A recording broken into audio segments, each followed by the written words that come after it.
Asif is a serial entrepreneur, a passionate investor and a philanthropist.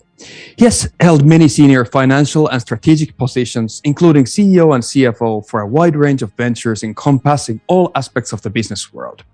Based in London, Asif sits on the board of many national and overseas businesses, either as a consultant, CFO, or a non-executive director. And he has been focusing his efforts on philanthropy.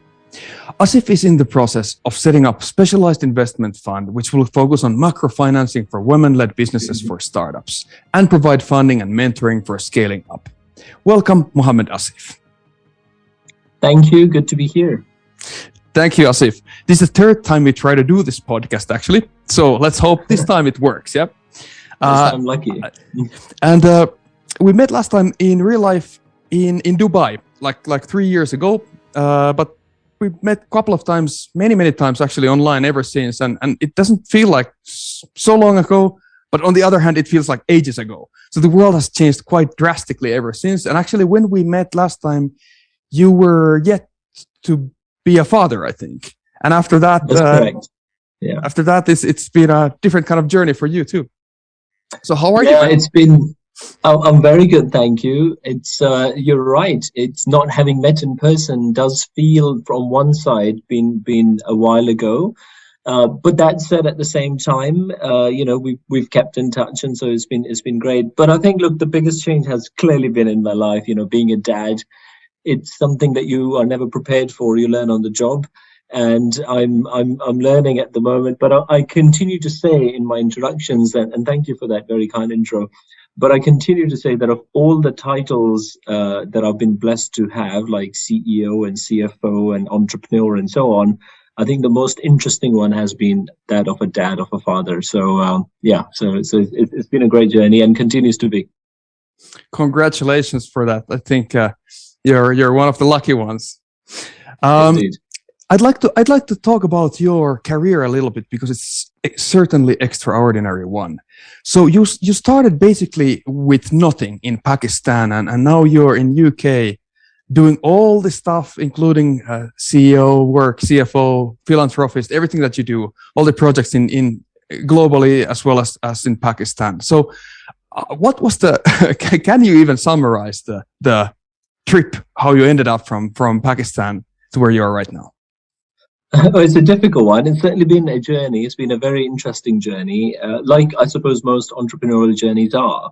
But I think I'd like to start off by saying that before my horizon moment happens in everyone's life. It's a moment when you suddenly start to see everything clearly. So it's almost like being on top of the mountain and all this vista sort of opens up in front of you. And I think before that moment came in my life, I had a pretty interesting, very scary thought as well at the age of 8. I vividly remember that. And the thought was that I'm on my deathbed, I'm about to die, and I'm hit with this realization, which is that I was blessed with all this passion, this attitude, this incredible idea, this incredible way of solving problems, and I didn't use any of those. I didn't live up to it. And I suppose it was a very interesting dream because it just made me realize that, I need to just start getting on with this. And then basically I wanted to be a cricketer. I wanted to be a professional cricketer in sport. And I suppose if you come from Pakistan, you only get a couple of choices. You either become an engineer or a doctor or a lawyer. But I wanted to do something different. And but sadly, I had that horizon moment in my life. As I told you, I had a really bad accident, and life just had different plans for me.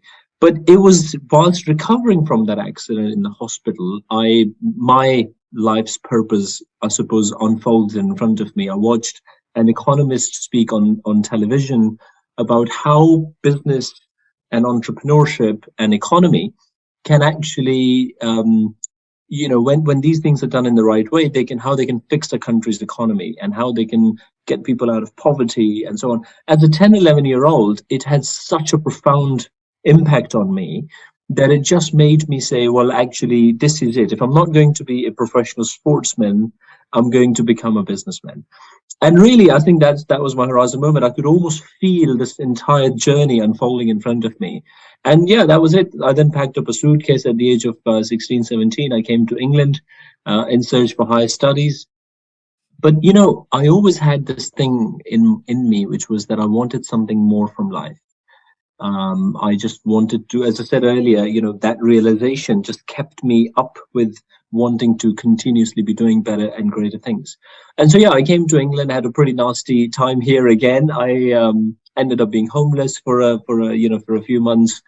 Something got stolen from, well, everything that I owned at the time got stolen from me.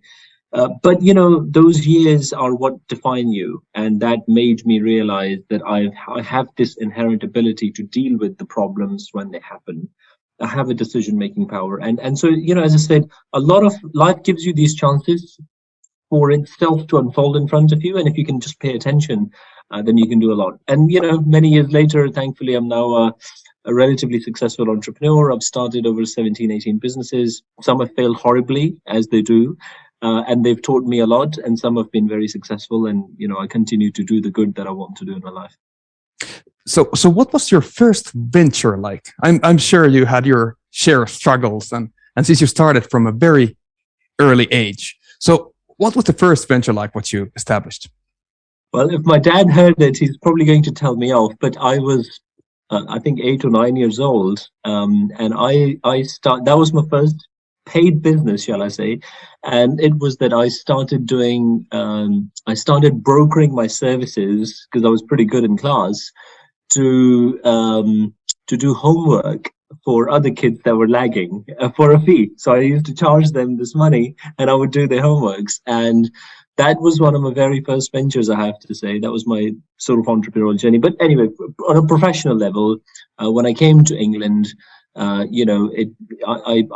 a finance trained. That was my background. So I wanted to study finance because I always felt that if I had a better understanding of finance, I thought that I could be a better businessman. And absolutely rightly so. I try to say to everybody who's a young, aspiring, looking to start a career, looking to think about what they want to study, I always say that you should try to study business and finance as well as whatever else you want to do, because it just gives you that little extra competitive edge. So one of the businesses I started in here when I was in England was an education business. And we started that with £49. That was it, under 50. And then we were able to sell it after a few years for a pretty decent, pretty handsome profit. So, yeah. Wow. What was the business model like of that first business that you started? I mean, because of this educational thing that I'd been doing, the idea, and I'm very passionate about education. We'll speak a bit later about that as well. So yeah, I wanted to take that and move it forward. The idea really was very simple, that there were kids that needed, look, actually, before I get into it, let me define what entrepreneurship really is. And entrepreneurship is the number one way to solve real world problems, right?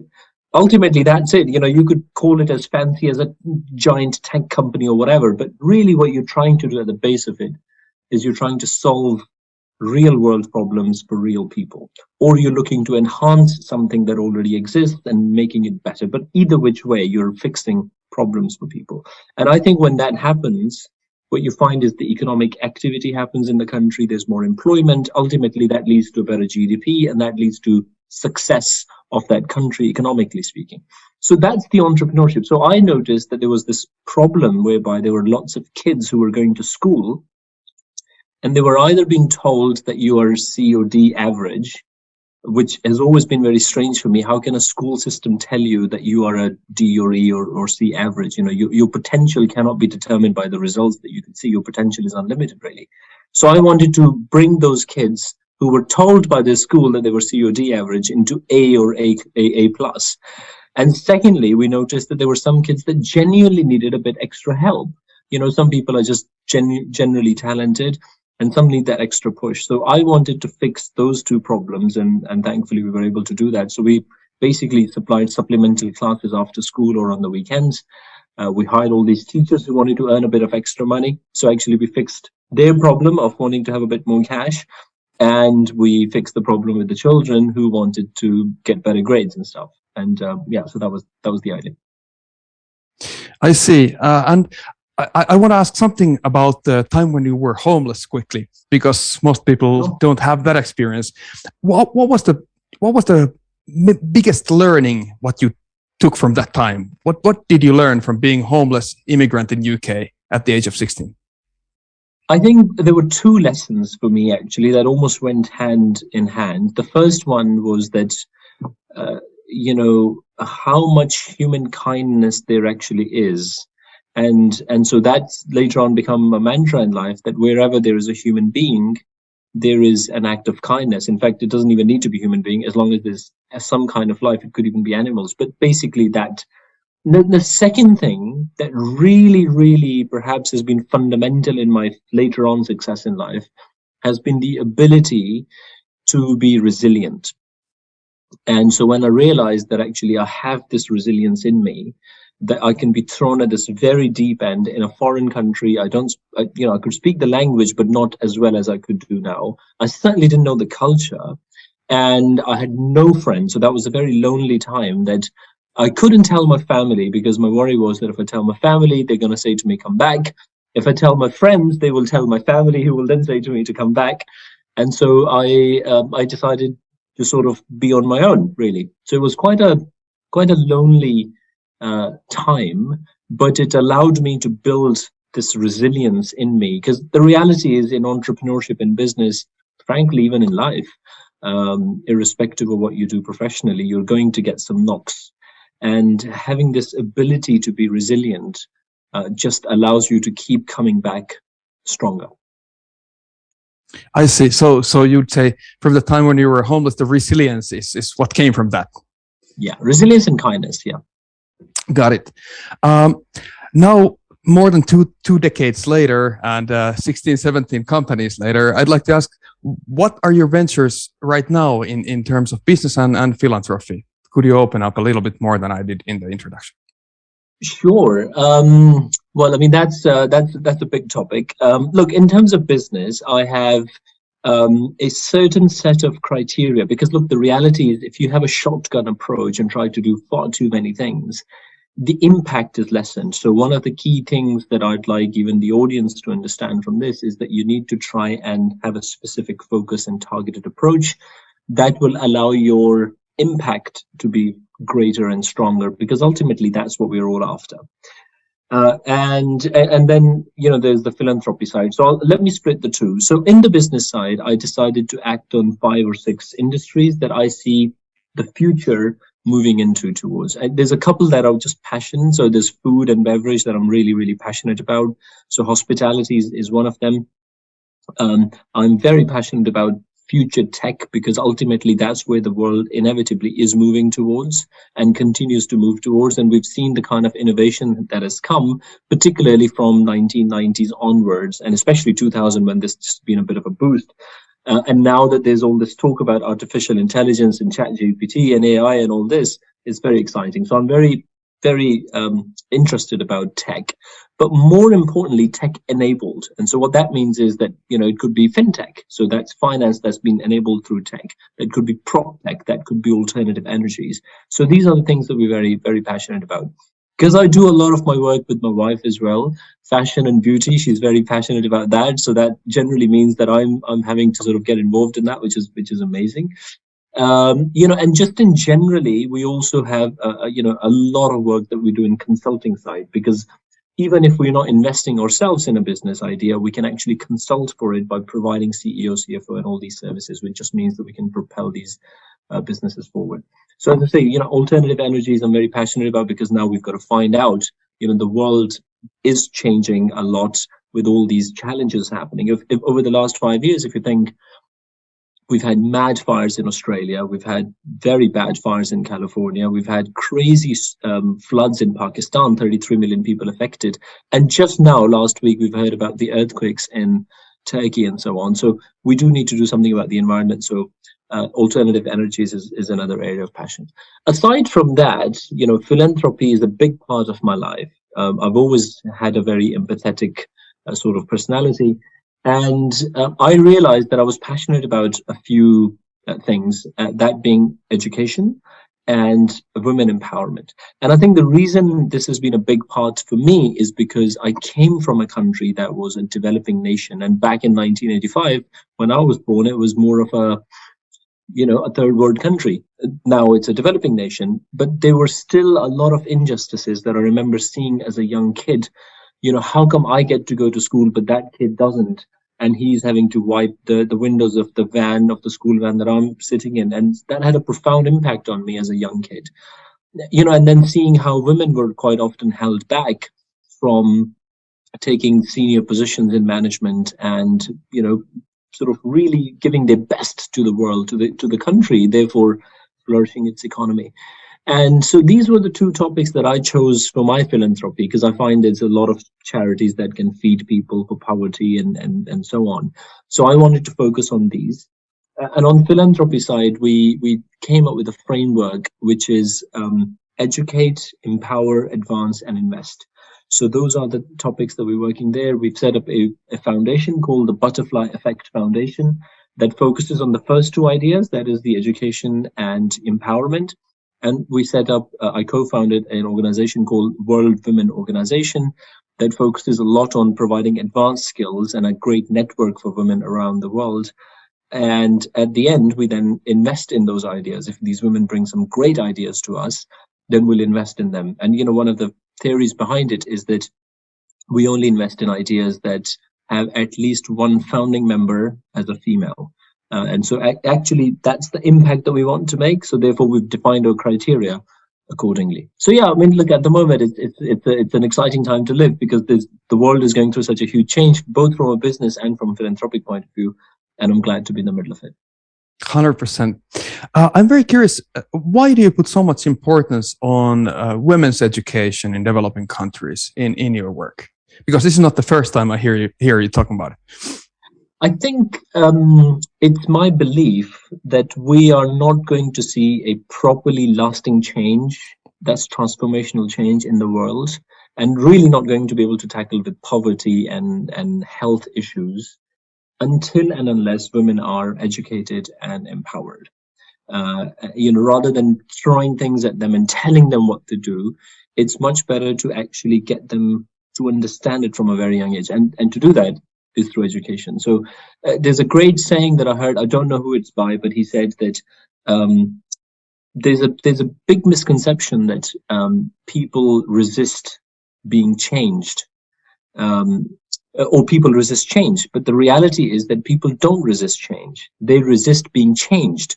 So the idea normally of any endeavor that you're trying to do, whether that's political, social, business, or philanthropical, the idea is always that you want people to make this choice for themselves.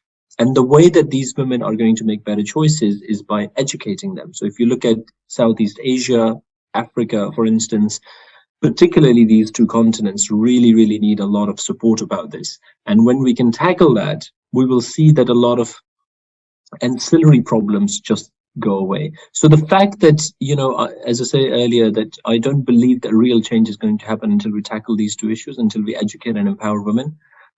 Therefore, I'm focusing on those ideas to have my impact much more strongly on those. What kind of problems is Butterfly Effect Foundation tackling in practice, for example?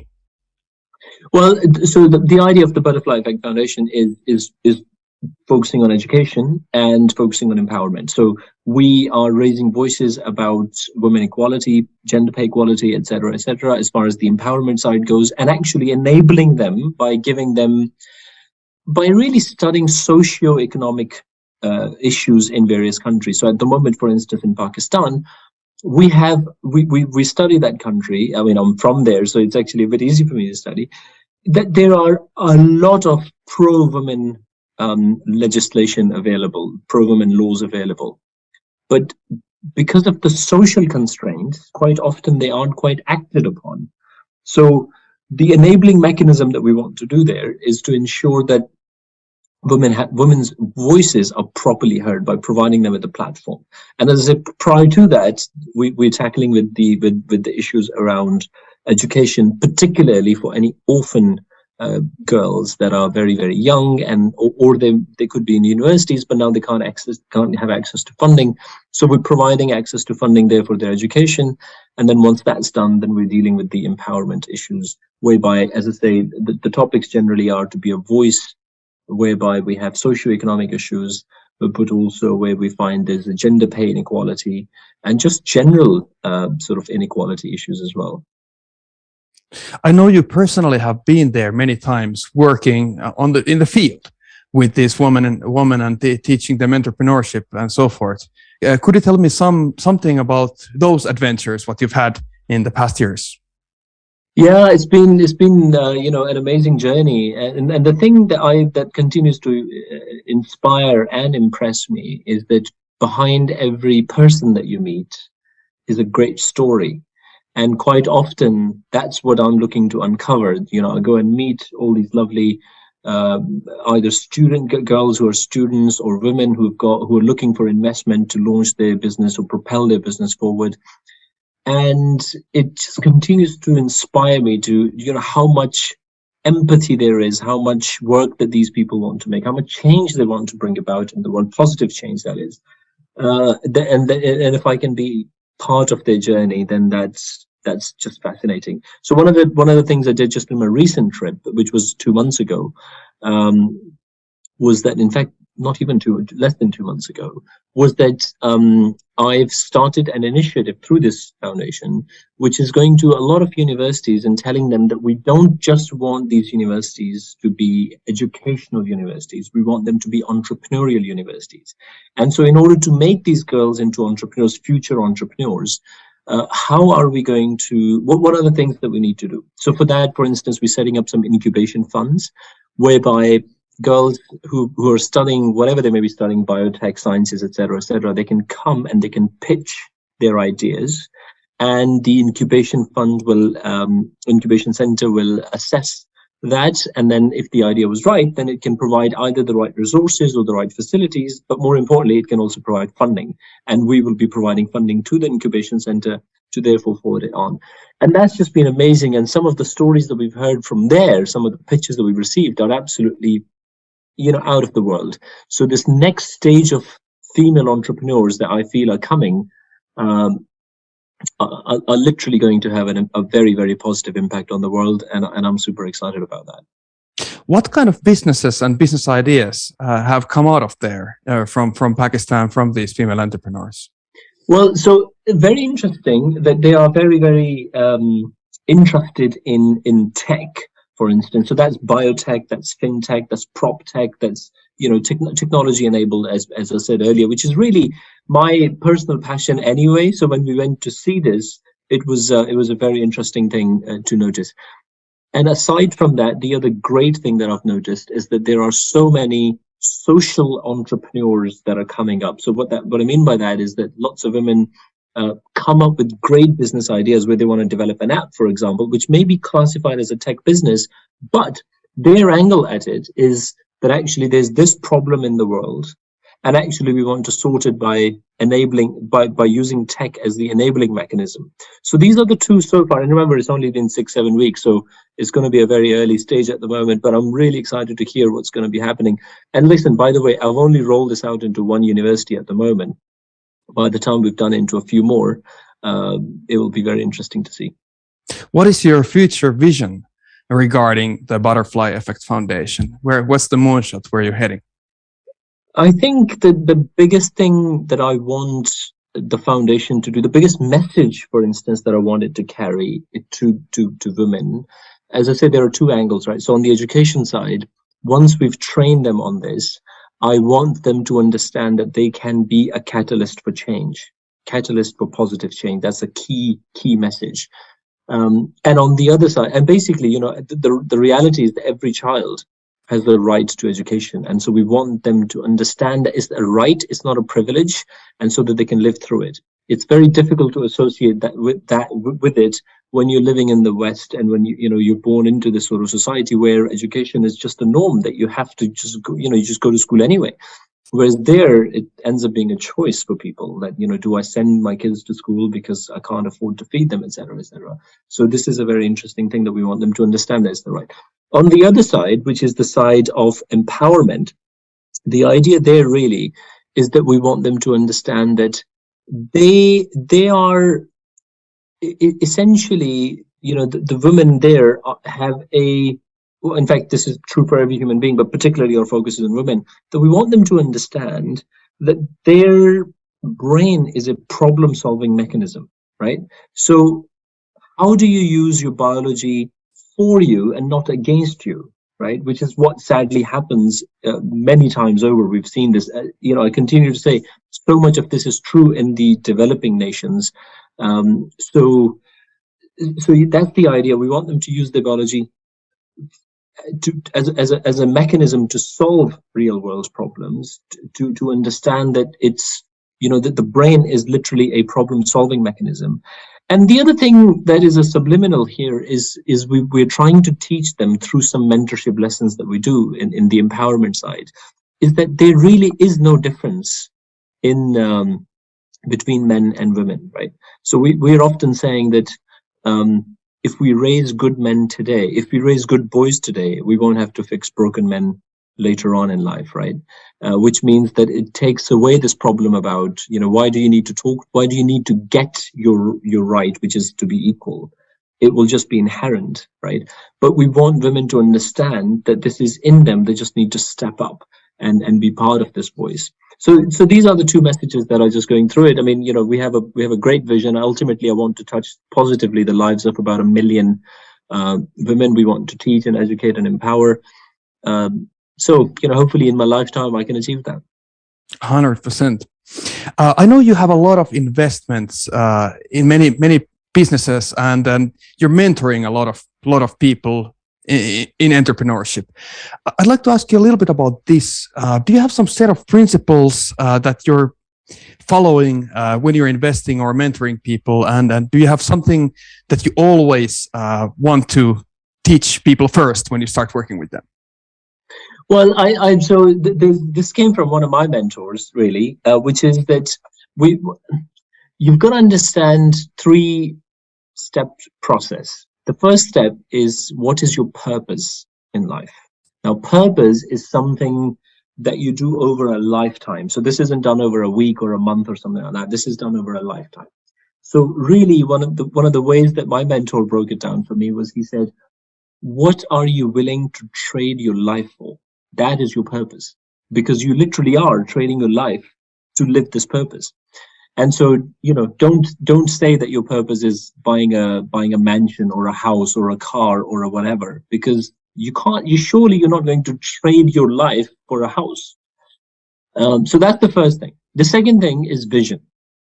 Now, I am a firm believer that life should be lived in decades, not years. So you should always make your plans for decades. So if I may indulge you for a moment, from the age of 5, which is when we start to build earliest memories of our life, if you think that life really moves in decades afterwards, so 5 to 15, how your life moves, 15 to 25, the big changes that come there, 25 to 35, 35 to 45, and so on, right? Until you get to 75, 85, 95, whatever it may be. But life generally happens in decades. So the vision, so you take your purpose, then you say the next step of that is my vision. What are the 10 years? What is my plan, my project for 10 years? How do I want to live these 10 years? So that's your vision. And underneath is goals. So goals could be yearly, but then you break them down from yearly to weekly to monthly to whatever, right? And so I always start off by explaining this. Start with your purpose, which is lifetime. Then build a 10-year picture. And the other advantage, by the way, of a 10-year picture is that if you then had a bad year, it won't matter. So lots of my clients in the businesses that we were working with, when COVID happened, everybody, as you know, in the world was saying, oh my God, this is the end, God knows what. 100% of our clients stood strong. There was no issue, no problem with them. Why? Because we had built this resilience, this 10-year plan in it. So when you're building a 10-year plan, you're often saying, hey, I'm going to have a bad year. It's fine. It's not the end of the world. And so that's the advantage of it. And then obviously you define your goals. So you build it from top down rather than bottom up. So you say, how do I want to live my life? What is my 10-year plan? And then break the 10-year plan into annual goals. So that's the one thing. And then one of the best advice that I got, really, which I'd love to share, is, and I always tell this to the people that I'm mentoring or investing with, is that the number one thing that you've got to do on your entrepreneurial or business journey, or even life journey, but really business or entrepreneurial, is you have to make a decision. You have to learn the art of decision making. It's a tool, it's a thing that nobody teaches us, or parents don't teach us, or we go to school and nobody teaches us anything about how do you make decisions.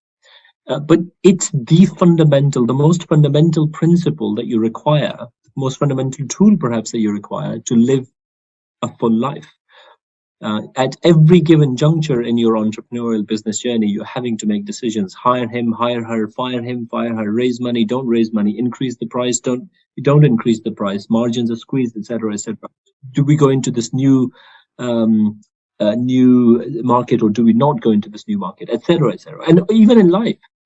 So the number one thing that I can leave anyone with is to say, learn the art of decision making. And when you make decisions, make bold decisions. Don't be shy away from it, and make them quick. And if you make quick decisions, the advantage of that is, if it happens to be a wrong decision, you have enough of a runway to correct it, to correct your course. But if you take too long making a decision, well, you've already lost the battle, half the battle. I see. You recently wrote an article or a while ago about the fear of failure, and how'd you say how to overcome the fear of failure, which so many, especially millennials, are struggling with, and they never start their things, or they fail in their ventures due to this fear. So how to overcome the fear of failure? I think the first thing we have to understand is that the fear of failure is normal. You know, everyone experiences. It's not something that you run away from, and it's certainly not something that you say, oh well, that hasn't happened to me, whatever. It happens to everybody, and the reality is it impacts everybody. So if it impacts everybody, then what are the tools that some people do that they can deal with it much better, and what are the problems that some people don't understand and therefore they struggle with it? So for me, I've always said that anything that you're doing in life is the sort of 80-20 rule, basically. And what I mean by that is that essentially it's 80% mindset, 20% mechanics. So anything that you're doing is 20% tactical, you know, whatever the actual tools are for that particular job.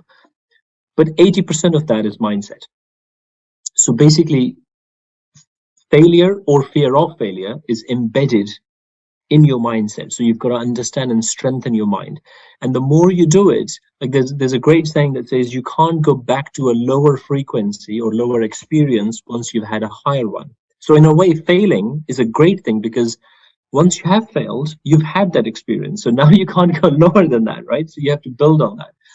And, you know, and the other thing to understand is that failing is very different from failure, right? So if you've failed in a project or in something, that doesn't make you a failure. Quite often, this is a big issue, big dilemma that people have, where they can't disassociate the fact that they failed at something from considering themselves a failure, which is a very, very different thing, okay? And I think once you understand that, it then just means that you can keep bettering your mindset about it. And you know, just understanding, as I said earlier, if you go back to the point I made, that when you have a 10-year vision, if you did fail for a year or even two, it's really not going to matter, because you're living a decade-long plan. You're not living short plans. You know, it's a great analogy about this that I can give you, which, as you probably know, I'm writing a book at the moment about my 7 principles of success. And I write this story in it, which is that imagine you leave your home and you're just going to go to the corner shop, which is a mile, 2 miles down the road, to pick up some milk or bread or whatever it may be.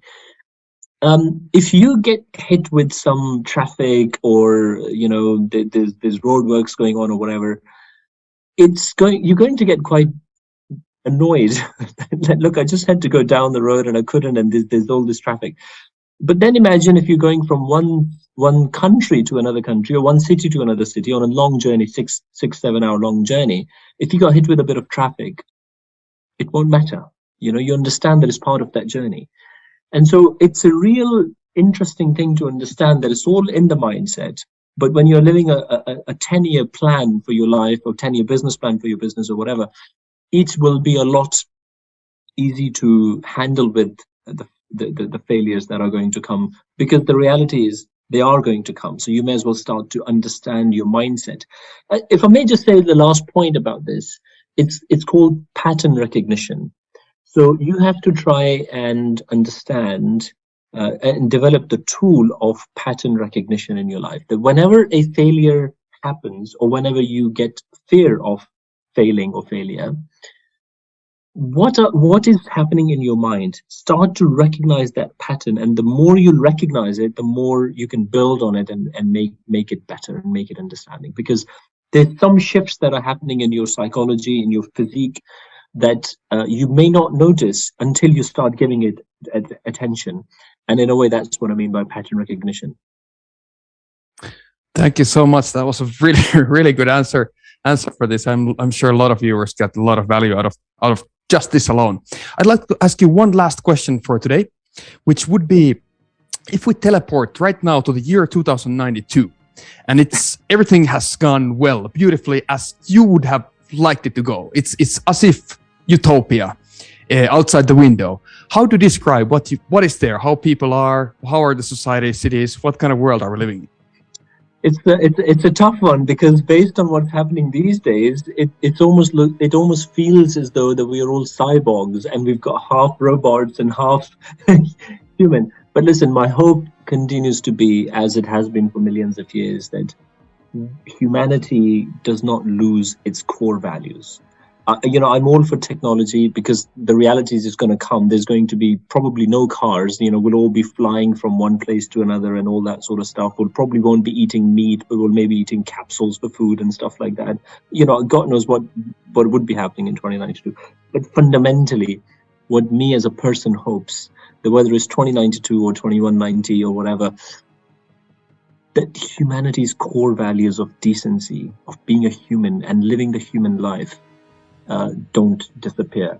And I will say that I fear that it's going to be a big challenge. So it's on our future generations to be thinking about that. And by the way, for us to do and to equip them today with tools that they could pass on to the further generations, so that ultimately we don't lose touch of those. That was a great answer. Let's work on that. Let's really work on that, man. Thank you for today so much, Asif. It was a pleasure. I'm happy we finally got this podcast rolling. Yeah, I know we've been planning for it for a while, but thank you for having me. It was a wonderful. It was just felt like talking to a friend. So thank you so much for having me, and I really sincerely hope that your audience get some good value out of it. 100%. Thank you, Asif. I'll see you next time. Thank you, mate. Take care. Take care.